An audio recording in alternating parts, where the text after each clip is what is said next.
మన భారతదేశంలో ఎన్నో పండుగలు ఉన్నా ధర్మానికి ప్రతీకగా నిలిచిన ఒక మహోత్సవం ఉంది. అదే శ్రీరామ నవమి. ఈరోజు ఎందుకు ప్రత్యేకం? శ్రీరాముడెవరు? ఈ పండుగ వెనుక ఉన్న గొప్ప చరిత్ర ఏమిటి? అయోధ్యలో రాజైన దశరథ మహారాజుకు సంతానం లేకపోవడంతో అతను యజ్ఞం నిర్వహించాడు. ఆ యజ్ఞ ఫలితంగా చైత్రమాసం శుక్లపక్షం నవమి రోజున మధ్యాహ్న సమయంలో శ్రీరాముడు జన్మించాడు. శ్రీరాముడు విష్ణుమూర్తి అవతారం. ధర్మాన్ని స్థాపించడానికి ఆయన భూమిపై జన్మించాడు. రామాయణ కథలో ముఖ్య భాగాలు. శ్రీరాముడు చిన్నప్పటినుంచే ధర్మం, నిజాయితీ, వినయం కలిగినవాడు. సీతా స్వయంవరంలో శివుని ధనస్సును ఎత్తి విరిచి సీతాదేవిని వివాహం చేసుకున్నాడు.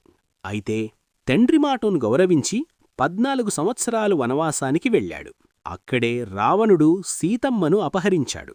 తర్వాత హనుమంతుడి సహాయంతో శ్రీరాముడు లంకకు వెళ్లి రావణుడిని సంహరించాడు. ఇది ధర్మం అధర్మంపై గెలిచిన కథ. శ్రీరామనవమి హిందువుల అత్యంత పవిత్రమైన పండుగలలో ఒకటి. ఈరోజు శ్రీరాముడు జన్మించిన రోజుగా జరుపుకుంటారు. ధర్మానికి ప్రతీక. శ్రీరాముడంటే ధర్మం. ఆయన జీవితమంతా సత్యం, న్యాయం, కర్తవ్యంతో నిండి ఉంటుంది. మనం ఎలాంటి పరిస్థితుల్లోనైనా ధర్మాన్ని పాటించాలి అని ఈరోజు గుర్తు చేస్తుంది.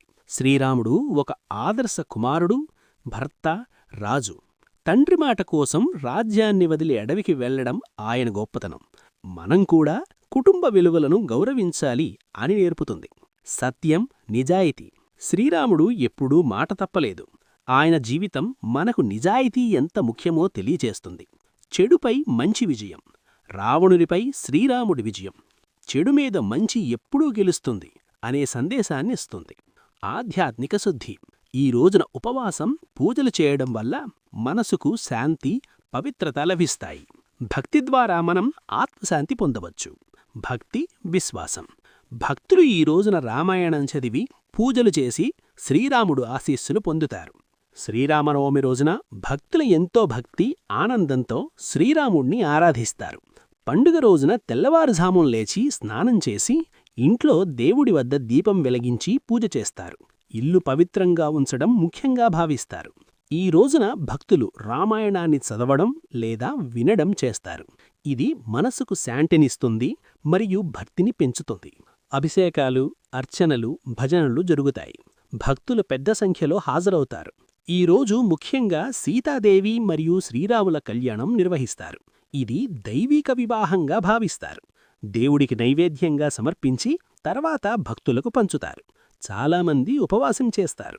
రోజంతా జపాలు, భజనలు చేస్తూ గడుపుతారు. ఇది ఆత్మశాంతినిస్తుంది.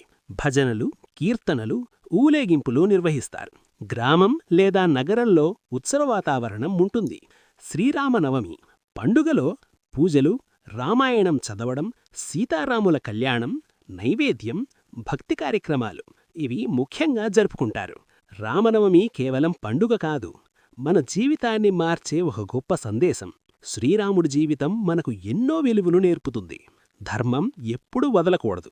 ఎంత కష్టాలు వచ్చినా శ్రీరాముడు ధర్మాన్ని వదలలేదు.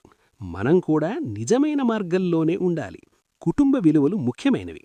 తండ్రి మాట కోసం రాజ్యాన్ని వదిలి అడవికి వెళ్లడం, అన్న, భార్య, స్నేహితులపై ప్రేమ చూపించడం కుటుంబ బంధాలు ఎంత విలువైనవో చెబుతుంది.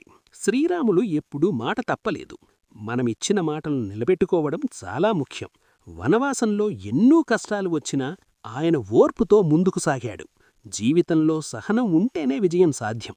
రావణునిపై శ్రీరాముడి విజయం ఎప్పటికైనా విజయం, మంచి గెలుస్తాలి అనే నమ్మకం ఇస్తుంది. హనుమంతుడు, సుగ్రీవుడు వంటి స్నేహితులతో శ్రీరాముడు బలంగా నిలిచాడు. నిజమైన స్నేహం జీవితాన్ని మార్చగలదు. ధర్మం పాటించాలి, కుటుంబాన్ని గౌరవించాలి, నిజాయితీగా జీవించాలి, ఓర్పుతో ముందుకు వెళ్ళాలి. మంచి మార్గంలో ఉంటే విజయం మనదే. మీ అందరికీ శ్రీరామనవమి శుభాకాంక్షలు. ఈ వీడియో నచ్చితే లైక్ చేయండి, షేర్ చేయండి, సబ్స్క్రైబ్ చేయండి, జై శ్రీరామ్ అని కామెంట్ చేయండి. ధన్యవాదాలు.